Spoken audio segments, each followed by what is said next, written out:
Hello everyone, this shall be the first in a series of videos that will be covering the starter characters of Genshin Impact, as well as the permanently available ones that can be unlocked later.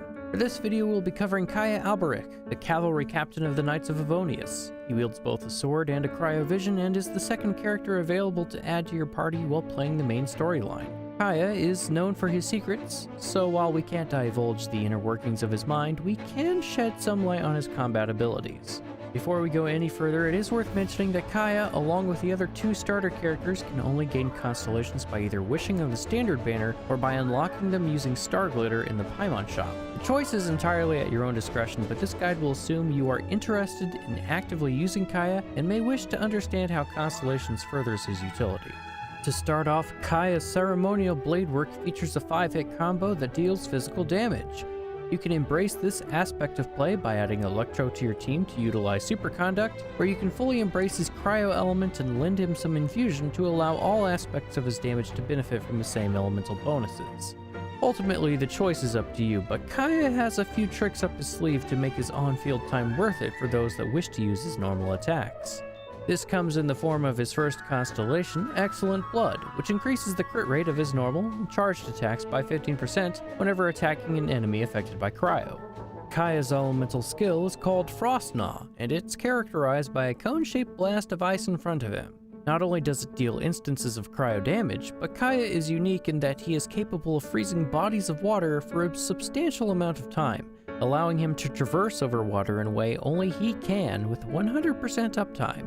In battle, Kaeya can use Ice Gnaw to add to his survivability. With his first passive Cold-Blooded Strike, Kaeya can heal himself equal to 15% of his attack whenever Frost Gnaw is used. In addition to this, when using his elemental skill against an already frozen enemy, Kaeya can generate an additional 2 energy particles, making him valuable for increasing the burst uptime of his teammates in freeze teams. For Kaeya himself, his Ascension stat is actually Energy Recharge, which means he accelerates his own burst uptime even more so. The tricks don't end there though. You may find that when trading blows with your opponent, Kaeya's health can become a little worse for wear. When this happens, his fourth constellation, Frozen Kiss, will generate a personal shield for Kaeya that effectively puts him back to half health. This can be really useful in keeping a competitive edge in battle. When his energy reserves are at full, Kaeya can use Glacial Waltz, an ability that summons 3 icicles to surround himself with, dealing cryo damage whenever they make contact with an enemy. These icicles store any stat buffs that Kaeya has gained and will last even when Kaeya himself is no longer affected by them. In addition to this, the amount of time his icicles remain on field can increase whenever they defeat an enemy when his second constellation, Never-Ending Performance, is unlocked. And for further increased uptime, Kaeya's sixth constellation, Glacial Whirlwind, restores 15 energy upon use, and adds an extra icicle for additional instances of damage. Kaeya may be a free starter unit, but he is definitely a Dark Horse powerhouse, which makes him one of the better characters to use in your lineup. Kaeya's got a myriad of options at his disposal, so when considering builds for Kaeya, we can follow a simple decision tree to help us narrow him down. The first major branch is deciding if you want to build for physical or elemental Kaeya, and branching from elemental, you'll need to decide if you prefer Kaeya up front or to work from the back. For most Kaeya builds, we'll need an attack percent Sands, the corresponding elemental goblet, and crit circlet. Oftentimes you may need to settle for a crit rate circlet to start with, but a few of Kaeya's options remove concern for crit rate and allow for the use of crit damage circlet instead. As Kaeya has, with no exaggeration, many weapons at his disposal, we'll cover a broad range of them and their uses. We'll start the list with options from one end of the spectrum and slowly work our way to the other. Starting with physical Kaeya, we have a couple options that specifically cater towards awarding bonuses to physical damage. These options are the 4-star craftable prototype Rancor and the standard 5-star Aquila Favonia. Weapons that improve normal and charged attack damage, such as the Haran or the Black Sword, will work with either physical or infused Kaeya.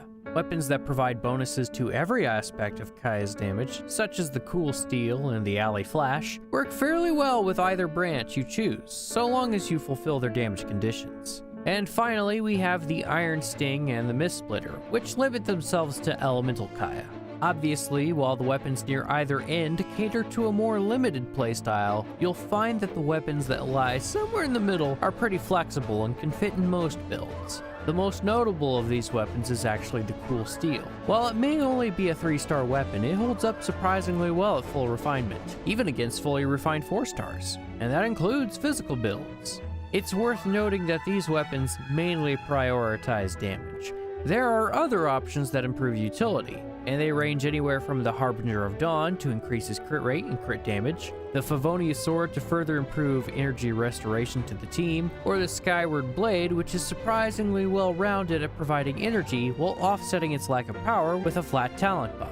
And since crit stats are valuable, you can throw on the Jade Cutter if you have it, or secure a copy of the Blackcliff Longsword from the Paimon shop if you intend to use Kaeya against mobs of enemies. Any of these are good, well-rounded options depending on which version of Kaeya you plan to build. As I said, Kaeya's options are pretty broad, so to help you sort out what looks more appealing to you, I've prepared this graph that you can have a look at.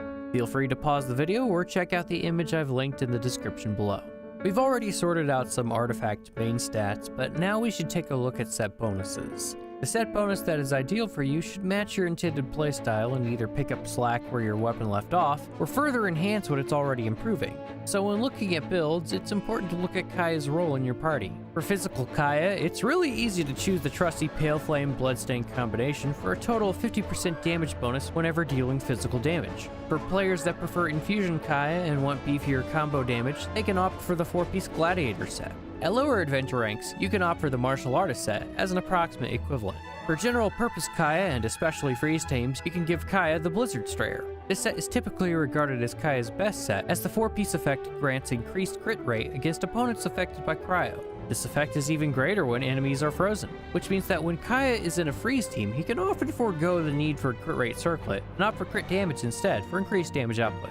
At lower AR, the Berserker set is a rough equivalent. It doesn't require the involvement of the cryo element, but you do have to maintain lower health to qualify for increased crit rate. It works rather well with C4 Kaeya, but it doesn't synergize too well with weapons such as the Harbinger of Dawn. If you prefer that Kaeya takes a back seat to the star player of your team, you can always opt for hybrid builds, such as the Noblesse Blizzard Strayer combination. This increases Kaeya's off-field burst damage. Taking a step further into a more supportive role, you can always increase Noblesse pieces to grant an attack buff to the team whenever Kaeya activates his burst. Unfortunately, there is no true equivalent to this at lower AR. However, Kaeya does have access to the 4-piece Exile or the 4-piece Scholar.